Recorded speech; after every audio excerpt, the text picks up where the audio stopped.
Togo एक सच्ची घटना पर आधारित एक बहादुर डॉग की कहानी है। यह कहानी शुरू होती है 1913 में, जहां पर सफाला नाम के एक आदमी को दिखाया जाता है जो कि एक स्लाइड राइडर और ट्रेनर और मशर भी है। मशर उसे कहा जाता है जो खुद स्लेड्स को डॉग के साथ चलाता है। चीजों को एक जगह से दूसरी जगह ले जाने के लिए स्लेड्स राइड का यूज किया जाता था। सफाला भी एक स्लाइड राइडर है। सफाला के यहाँ एक नन्हे पपी का जन्म होता है जो कि साइबेरियन नस्ल का है, क्योंकि बाकी पपी से काफी कमजोर लगता है।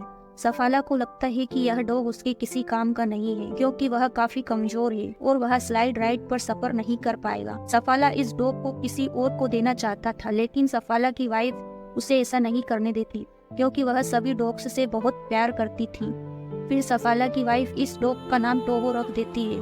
वह किसी भी डॉग को अपने से दूर नहीं जाने देना चाहती थी और वह सफाला से कहती है कि हमें टोगो को एक मौका देना चाहिए, वैसे भी अभी यह काफी छोटा है। सफाला को अपनी वाइफ की बात मानना पड़ती है। समय के साथ साथ टोगो बड़ा हो रहा था, लेकिन टोगो बहुत ही शैतान था और उसने सफाला की नाक में दम कर रखा था। सफाला की वाइफ सफाला से हमेशा कहती है कि वह उसे अपने साथ स्लाइड पर ले जाए, लेकिन सफाला हर बार यही कहता है कि टोगो अभी बहुत कमजोर है, वह स्लाइड राइड पर सरवाइव नहीं कर सकता। सफाला एक दिन टोगो को अपने दोस्त को दे देता है, लेकिन सफाला की वाइफ को पता था कि टोगो काफी बदमाश है, उसे कोई भी नहीं रख सकता। अगले ही दिन सफाला का दोस्त टोगो को वापस छोड़ने आ जाता है। वह कहता है कि तुम्हारा टोगो बहुत ज्यादा बदमाश है, मैं इसे नहीं रख सकता। इसी बात पर सफाला की वाइफ अंदर ही अंदर मुस्कुराने लगती है, क्योंकि उसे टोगो की शरारत काफी पसंद होती है। सफाला जब अपने बाकी डॉग्स को राइड पर ले जाता था तो टोगो उसके पीछे पीछे आ जाता था। सफाला टोगो को पिंजरे में बंद कर देता था, लेकिन फिर भी टोगो जमीन खोदकर वहां से भाग निकलता था और फिर से सफाला के पीछे पीछे पहुंच जाता है और टोगो बाकी डॉग्स के साथ मस्ती करने लगता है। इस वजह से सफाला की प्रैक्टिस खराब हो जाती है। फिर एक दिन टोगो पानी में गिर जाता है। सफाला टोगो की शरारतों से काफी परेशान हो गया था, लेकिन वह टोगो को एक रूम में बंद कर देता है, मगर टोगो वहां से भी किसी न किसी तरह से बाहर निकल आता है। फिर एक दिन सफाला अपनी दोस्त को टोगो को अपने पास रखने के लिए कहता है। सफाला की दोस्त काफी ज्यादा स्ट्रिक्ट होती है। वह सफाला से कहती है कि टोगो को रूम में ही रहना होगा। फिर सफाला और उसकी वाइफ वहां से चले जाते हैं, लेकिन थोड़ी ही देर बाद टोगो खिड़की का कांच तोड़कर उसमें से भी छलांग लगाकर निकल आता है और फिर से सफाला के पास पहुंच जाता है। सफाला टोगो से बहुत परेशान हो चुका था। तभी सफाला देखता है कि टोगो के पंजों से खून निकल रहा है, इसीलिए वह टोगो को घर ले जाने के लिए स्लाइड पर बिठाता है, लेकिन टोगो उस पर नहीं बैठता। वह बाकी डॉग्स के साथ भागना चाहता था। बहुत कोशिश करने के बाद जब टोगो स्लाइड पर नहीं बैठता तो सफाला उसे बाकी डॉग्स के साथ बांध देता है। फिर थोड़ी दूर पहुंचने के बाद सफाला देखता है कि टोगो काफी एनर्जेटिक है और बाकी डॉग्स से ज्यादा स्पीड से भागता है और अब सफाला टोगो को सबसे आगे बांध देता है। टोगो बाकी सभी डॉग्स को बहुत तेजी स्पीड से जल्दी घर पहुंचा देता है। सफाला टोगो की स्पीड देखकर बहुत खुश भी होता है और हैरान भी। वह अपनी वाइफ को बताता है कि टोगो ने क्या किया। वह अपनी वाइफ से कहता है कि यह बाकी डॉग्स का लीडर होगा और उसकी वाइफ काफी खुश होती है। इसके बाद सफाला टोगो की मदद से अपने शहर में कई सारी स्लेड्स रेसेस जीत जाता है और धीरे धीरे सफाला और टोगो इसी तरह फेमस हो जाते हैं। वक्त बीतता रहता है। अब 12 साल बीत चुके थे और टोगो काफी ज्यादा बूढ़ा हो चुका था। एक दिन सफाला सफर से वापस अपने शहर में आता है। तब उसे शहर में एक बीमारी फैलने की बात पता चलती है। उस बीमारी का नाम था डिप्थीरिया और वह बीमारी बच्चों को ज्यादा इफेक्ट कर रही थी। इस बीमारी की वजह से बच्चे मर रहे थे।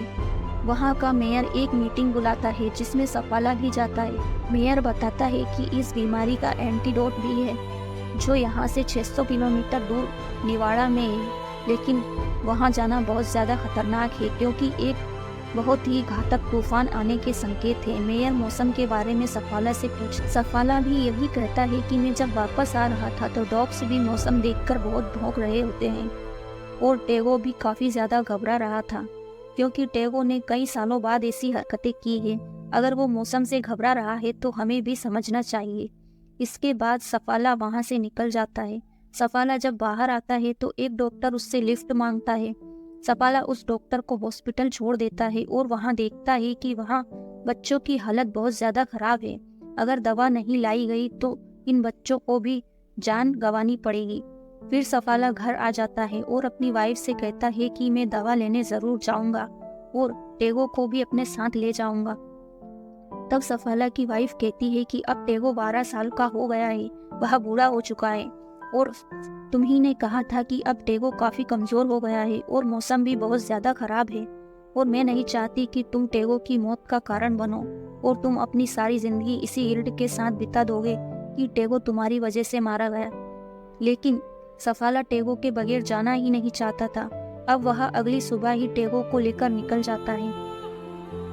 अब जैसे जैसे सफाला और उसके दोस्त आगे बढ़ रहे थे, तूफान भी आगे बढ़ता ही जा रहा था और उस आंधी में सफाला को कुछ भी दिखाई नहीं दे रहा था। सबसे आगे होता है टोगो और सफाला अपने डॉग्स को आगे बढ़ने के लिए बोलता जा रहा था क्योंकि इन्हें निवाड़ा से दवा लेकर वापस जल्दी आना था।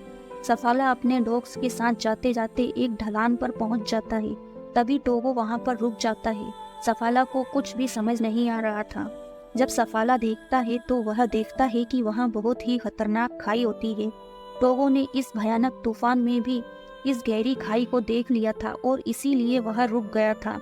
आज टोगो की वजह से सफाला और उसके बाकी डॉग्स की जान बच गई थी। तभी सफाला टोगो के पैर देखता है। उसके पैर पर चोट लगी थी और उससे खून भी निकल रहा था। फिर पूरे दिन के सफर के बाद सफाला और उसके डॉग्स एक पुराने घर पर पहुंचते हैं। उस घर में एक लेडी डॉक्टर होती है। वह सफाला को बताती है कि यह डॉग काफी ज्यादा कमजोर है और इतना बड़ा सफर टेगो के लिए सही नहीं है। लेकिन अगले दिन फिर सफाला और उसका लीडर डॉग टोगो आगे बढ़ते हैं। वहीं दूसरी तरफ हॉस्पिटल में बच्चों की हालत बिगड़ती ही जा रही थी। इधर सफाला जल्दी दवा तक पहुंचने के लिए शॉर्टकट रास्ते का यूज कर रहा था। फिर सफाला आगे देखता है कि वह ऐसी जगह पहुंच चुके हैं जहां एक बहुत बड़ी और खतरनाक पानी की जमी हुई झील थी और सामने से तूफान भी आ रहा था। मगर सफाला डरता नहीं है। वह अपने डॉग्स को आगे बढ़ने को कहता है। वह झील उनके वजन से हिल रही थी। किसी तरह वे उस झील को पार कर जाते हैं। पूरे दिन के सफर के बाद वे फिर एक घर में पहुंचते हैं और आराम करते हैं। वहीं दूसरी तरफ हम सफाला की वाइफ को देखते हैं जो मेयर के पास आई है। वह कहती है कि दवाई निवाड़ा से भेज दी गई है जो सफाला को रास्ते में ही मिल जाएगी। लेकिन सफाला तो शॉर्टकट से जा रहा होता है। फिर से वे लोग वहां से निकल जाते हैं। अब टोगो की हालत काफी खराब हो जाती है लेकिन वह फिर भी लीड करना चाहता था। वह रुकता नहीं है। फिर ऐसा ही होता है। सफाला अपने शॉर्टकट से जा रहा था और अगर उसे वह दवाई वाला आदमी रास्ते में ना मिला तो सफाला के लिए यह सफर और भी ज्यादा मुश्किल होने वाला था। अब सफाला भी यहाँ बहुत थक चुका था। उसकी आंखें बंद हो रही थी लेकिन उसके डॉग्स बिजली की तरह दौड़े जा रहे थे। फिर हम देखते हैं कि वह दवाई वाला आदमी सफाला को मिल जाता है लेकिन सफाला नींद में था। वह उस आदमी की आवाज नहीं सुन पाता है और आगे निकल जाता है। वह आदमी सफाला को आवाज भी देता है लेकिन टोगो ने यह कुछ तो सुना था। फिर वह आदमी सोचता है कि सफाला ने उसकी कोई भी बात नहीं सुनी। तभी वह आदमी देखता है कि सफाला अपने डॉग्स के साथ वापस पीछे आ रहा होता है। फिर वह दवा ले लेता है और वापस आते वक्त सफाला का दोस्त उससे टोगो को वहीं छोड़ने का कहता है। वह कहता है कि मैंने ऐसे तूफानों में अपने बहुत सारे डॉग्स खोए हैं। मैं यह नहीं चाहता कि तुम भी अपने इतने प्यारे टोगो को खो दो। लेकिन सफाला कहता है कि मैं टोगो के बगैर आगे नहीं बढ़ सकता। वह मेरा लीड डॉग है। अगले दिन फिर से सफाला और उसके डॉग्स उसी झील के पास पहुंच जाते हैं जो उन्हें कल मिली थी। वह झील काफी हिल रही थी लेकिन उनका जाना जरूरी था। सफाला कुछ सोचकर फिर से टोगो को आगे बढ़ने का कहता है। वे सभी बहुत तेजी से उस झील को पार करने लगते हैं मगर अब उस झील से पानी निकलना शुरू हो गया था। लेकिन वे सभी टोगो की स्पीड की वजह से किसी न किसी तरह से किनारे पर पहुंच जाते हैं। मगर लास्ट में ये लोग जिस टुकड़े पर से किनारे पर पहुंचने वाले थे वह बर्फ का टुकड़ा टूटकर किनारे से दूर हो जाता है और वे लोग हिलने लगते हैं। तभी सफाला टोगो को उठाकर किनारे पर फेंक देता है और कहता है कि इस बर्फ को खींचो। टोगो काफी जख्मी हो चुका था मगर फिर भी वह अपनी पूरी ताकत लगा देता है और सभी को किनारे पर ले आता है। फिर ये सभी उस जमी हुई पानी की झील से बाहर निकल आते हैं जहाँ ये सभी फंस गए थे। फिर सफाला अपने डॉग्स को एक घर में ले आता है। वहाँ वही लेडी डॉक्टर होती है जो इन्हें जाते वक्त मिली थी। वह डॉक्टर सफाला से कहती है कि तुम्हारे डॉग की हालत बहुत ज़्यादा खराब हो चुकी है, यह मर रहा है। वह सफाला को भी दुखी कर देती है और खुद भी रोने लगती है। अब अगले दिन जब सफाला अपना सफ़र जारी करता है तो वह टोगो को आगे नहीं बांधता बल्कि पीछे बांध देता है, क्योंकि वह काफ़ी बीमार था और सफ़र भी नहीं कर सकता था। लेकिन फिर भी टोगो अपनी ही पोजीशन पर खड़ा हो जाता है। सफाला समझ जाता है कि टोगो अभी भी हार नहीं मानना चाहता और वह अपनी ही पोजीशन पर खड़ा हो जाता है। फिर सफाला टोगो को आगे बांध देता है। फिर वे लोग अपना सफ़र शुरू कर देते हैं। कुछ घंटों के बाद ही वहाँ तूफान बहुत तेज़ हो जाता है जिसमें आगे बढ़ना मुश्किल था। सफाला टोगो से कहता है कि मुझे तो रास्ता नजर ही नहीं आ रहा, इतने भयंकर तूफान में तुम्हें ही हमें रास्ता दिखाना होगा और अगले चेक पोस्ट तक पहुंचाना होगा। सफाला अपने पूरे चेहरे को ढक लेता है। इसके बाद टोगो अब इन सबको आगे ले जाता है, लेकिन कुछ घंटों के बाद टोगो इस भयंकर तूफान में थक जाता है और वह थककर वहीं बैठ जाता है। अब सफाला टोगो के पास आता है और वह टोगो से कहता है, तुम्हें उठना होगा और यह दवा हमें उन बच्चों तक पहुंचानी ही होगी। अगर हम आगे नहीं बढ़े तो हम सब भी मारे जाएंगे। लेकिन टोगो कोई भी रिएक्ट नहीं कर रहा था। सफाला खुश था कि टोगो की वजह से उन सबकी जान बच गई, लेकिन टोगो उसकी कोई भी बात पर रिस्पॉन्स नहीं कर रहा था। तभी वहाँ एक आदमी लालटेन लेकर आता है, यानी कि टोगो ने अपना काम कर दिया था। उसने उन सबको अगले चेक पोस्ट तक पहुंचा दिया था। वह बहुत खुश होता है। फिर वह सब लोग अंदर आ जाते हैं क्योंकि टोगो की तबीयत काफ़ी खराब हो चुकी थी।